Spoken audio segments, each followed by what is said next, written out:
I'm going to talk to you about some stuff that's in this book of mine that I hope will resonate with other things that you've already heard, and I'll try to make some connections myself in case you missed them. But I want to start with what I call the official dogma. The official dogma of what? The official dogma of all Western industrial societies. And the official dogma runs like this. If we are interested in maximizing the welfare of our citizens, the way to do that is to maximize individual freedom. The reason for this is both that freedom is in and of itself good, valuable, worthwhile, essential to being human, and because if people have freedom, then each of us can act on our own to do the things that will maximize our welfare, and no one has to decide on our behalf. The way to maximize freedom is to maximize choice. The more choice people have, the more freedom they have, and the more freedom they have, the more welfare they have. This, I think, is so deeply embedded in the water supply that it wouldn't occur to anyone to question it. And it's also deeply embedded in our lives. I'll give you some examples of what modern progress has made possible for us. This is my supermarket, not such a big one. I want to say just a word about salad dressing. 175 salad dressings in my supermarket. If you don't count the 10 extra virgin olive oils and 12 balsamic vinegars you could buy to make a very large number of your own salad dressings in the off chance that none of the 175 the store has on offer suits you. So this is what the supermarket is like. And then you go to the consumer electronics store to set up a stereo system, speakers, CD player, tape player, tuner, amplifier, and in this one single consumer electronics store, there are that many stereo systems. We can construct 6.5 million different stereo systems out of the components that are on offer in one store. You got to admit that's a lot of choice. In other domains, the world of communications, there was a time when I was a boy when you could get any kind of telephone service you wanted as long as it came from Ma Bell. You rented your phone, you didn't buy it. One consequence of that, by the way, is that the phone never broke. And those days are gone. We now have an almost unlimited variety of phones, especially in the world of cell phones. These are cell phones of the future. My favorite is the middle one, the MP3 player, nose hair trimmer, and creme brulee torch. And if by some chance you haven't seen that in your store yet, you can rest assured that one day soon you will. And what this does is it leads people to walk into their stores asking this question. And do you know what the answer to this question now is? The answer is no. It is not possible to buy a cell phone that doesn't do too much. So, in other aspects of life that are much more significant than buying things, the same explosion of choice is true. Healthcare. It is no longer the case in the United States that you go to the doctor and the doctor tells you what to do. Instead, you go to the doctor and the doctor tells you, well, we could do A or we could do B. A has these benefits and these risks. B has these benefits and these risks. What do you want to do? And you say, Doc, what should I do? And the doc says, A has these benefits and risks, and B has these benefits and risks. What do you want to do? And you say, if you were me, Doc, what would you do? And the doc says, but I'm not you. And the result is, we call it patient autonomy, which makes it sound like a good thing, but what it really is a shifting of the burden and the responsibility for decision-making from somebody who knows something, namely the doctor, to somebody who knows nothing and is almost certainly sick and thus not in the best shape to be making decisions, namely the patient. There's enormous marketing of prescription drugs to people like you and me, which if you think about it makes no sense at all since we can't buy them. Why do they market to us if we can't buy them? The answer is that they expect us to call our doctors the next morning and ask for our prescriptions to be changed. Something as dramatic as our identity is now become a matter of choice, as this slide is meant to indicate. We don't inherit an identity, we get to invent it, and we get to reinvent ourselves as often as we like. And that means that every day when you wake up in the morning, you have to decide what kind of person you want to be. With respect to marriage and family, there was a time when the default assumption that almost everyone had is that you got married as soon as you could, and then you started having kids as soon as you could. The only real choice was who, not when, and not what you did after. Nowadays, everything is very much up for grabs. I teach wonderfully intelligent students, and I assign 20% less work than I used to, and it's not because they're less smart, and it's not because they're less diligent. It's because they are preoccupied, asking themselves, should I get married or not? Should I get married now? Should I get married later? Should I have kids first or a career first? All of these are consuming questions, and they're going to answer these questions whether or not it means not doing all the work I assign and not getting a good grade in my courses. And indeed they should. These are important questions to answer. Work.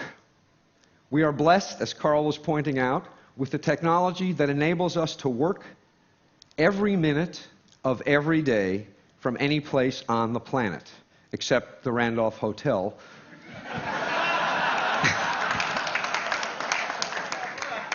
There is one corner, by the way, that I'm not going to tell anybody about where the Wi-Fi works. I'm not telling you about it because I want to use it.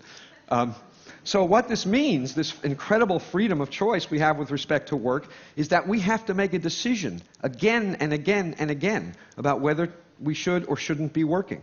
We can go to watch our kid play soccer, and we have our cell phone on one hip, and our BlackBerry on our other hip, and our laptop presumably on our laps. And even if they're all shut off, every minute that we're watching our kid mutilate a soccer game, we are also asking ourselves, should I answer this cell phone call? Should I respond to this email? Should I draft this letter? And even if the answer to the question is no, it's certainly going to make the experience of your kid's soccer game very different than it would have been.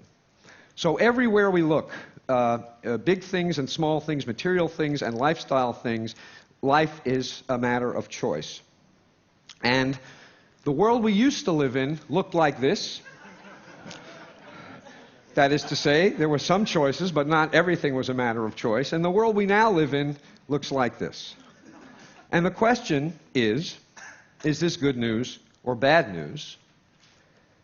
And the answer is yes. We all know what's good about it, so I'm going to talk about what's bad about it. All of this choice has two effects, two negative effects on people.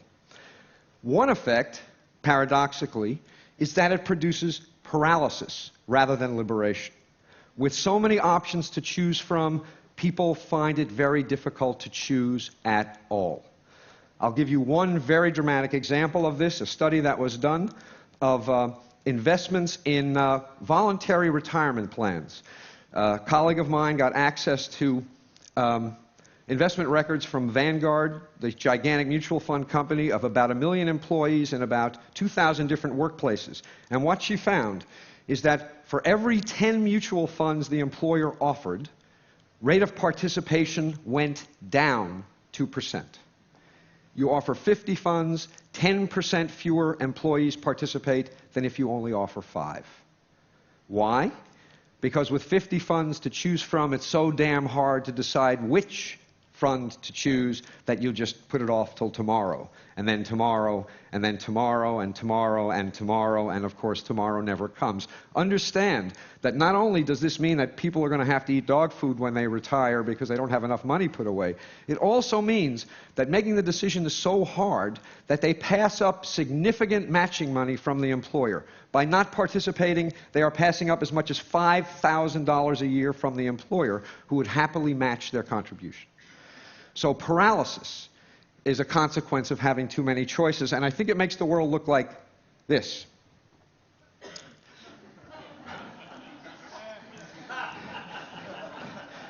You really want to get the decision right if it's for all eternity, right? You don't want to pick the wrong mutual fund or even the wrong salad dressing. So that's one effect. The second effect is that even if we manage to overcome the paralysis and make a choice, we end up less satisfied with the result of the choice than we would be if we had fewer options to choose from. And there are several reasons for this.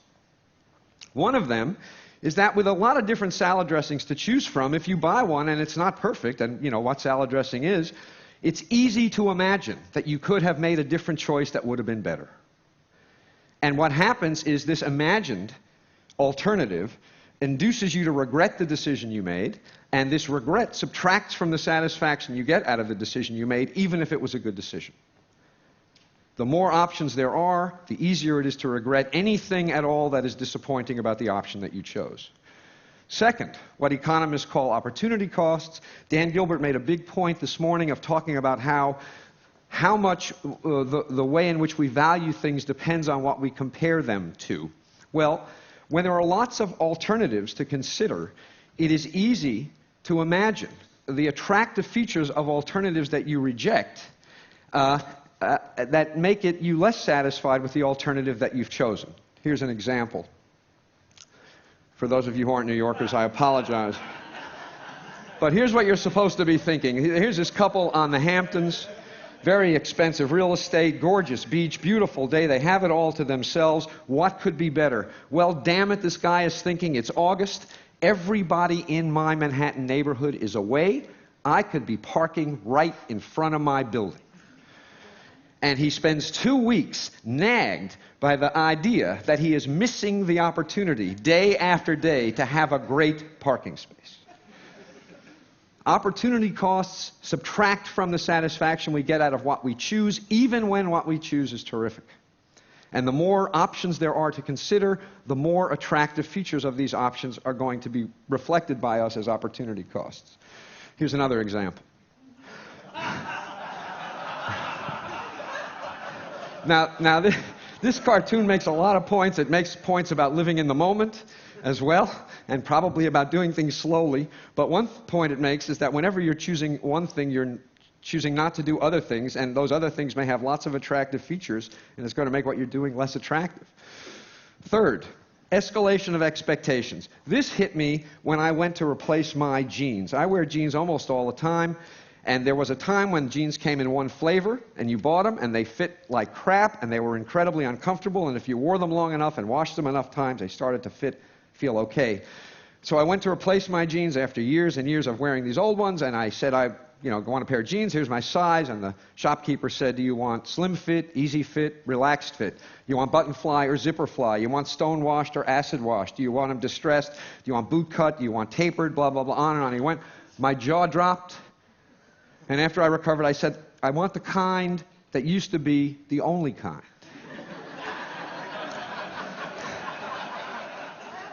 He had no idea what that was. So I spent an hour trying on all these damn jeans, and I walked out of the store, truth, with the best fitting jeans I had ever had. I did better. All this choice made it possible for me to do better. But I felt worse. Why? I wrote a whole book to try to explain this to myself. The reason is, the reason I felt worse is that with all of these options available, my expectations about how good a pair of jeans should be went up. I had I had no particular expectations when they only came in one flavor. When they came in 100 flavors, damn it, one of them should have been perfect. And what I got was good, but it wasn't perfect. And so I compared what I got to what I expected, and what I got was disappointing in comparison to what I expected. Adding options to people's lives can't help but increase the expectations people have about how good those options will be, and what that's going to produce is less satisfaction with results, even when they're good results. Nobody in the world of marketing knows this, because if they did, you wouldn't all know what this was about. The truth is more like this. The reason that everything was better back when everything was worse is that when everything was worse, it was actually possible for people to have experiences that were a pleasant surprise. Nowadays, the world we live in, we affluent, industrialized citizens, with perfection the expectation, the best you can ever hope for is that stuff is as good as you expect it to be. You will never be pleasantly surprised because your expectations, my expectations, have gone through the roof. The secret to happiness, this is what you all came for. The secret to happiness is low expectations.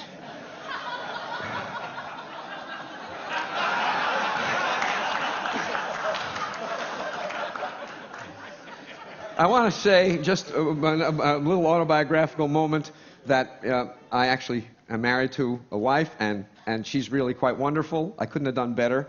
I didn't settle. But settling isn't always such a bad thing. Finally, one consequence of buying a bad-fitting pair of jeans when there is only one kind to buy is that when you are dissatisfied and you ask why, who's responsible? The answer is clear. The world is responsible. What could you do? When there are hundreds of different styles of jeans available, and you buy one that is disappointing, and you ask why, who's responsible, it is equally clear that the answer to the question is you. You could have done better. With 100 different kinds of jeans on display, there is no excuse for failure. And so when people make decisions, and even though the results of the decisions are good, they feel disappointed about them, they blame themselves. Clinical depression has exploded in the industrial world in the last generation. I believe a significant, not the only, but a significant contributor to this explosion of depression and also suicide is that people have experiences that are disappointing because their standards are so high, and then when they have to explain these experiences to themselves, they think they're at fault. And so the net result is that we do better in general, objectively, and we feel worse. So, let me remind you, this is the official dogma, the one that we all take to be true, and it's all false. It is not true. There's no question that some choice is better than none, but it doesn't follow from that that more choice is better than some choice.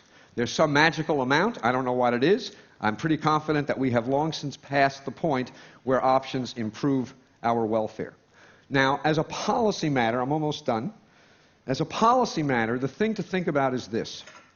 What enables all of this choice in industrial societies is material affluence. There are lots of places in the world, and we have heard about several of them, where their problem is not that they have too much choice. Their problem is that they have too little. So the stuff I'm talking about is the peculiar problem of modern, affluent Western societies. And what is so frustrating and infuriating is this. Steve Levitt talked to you yesterday about how these expensive and difficult to install child seats don't help. It's a waste of money.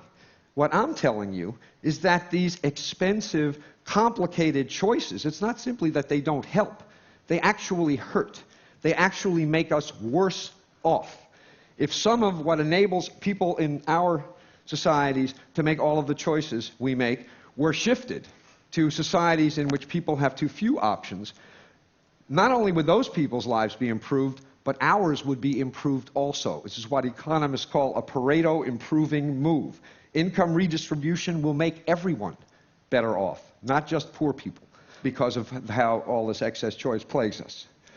So, to conclude, you're supposed to read this cartoon and, being a sophisticated person, say, what does this fish know? You know, nothing is possible in this fishbowl.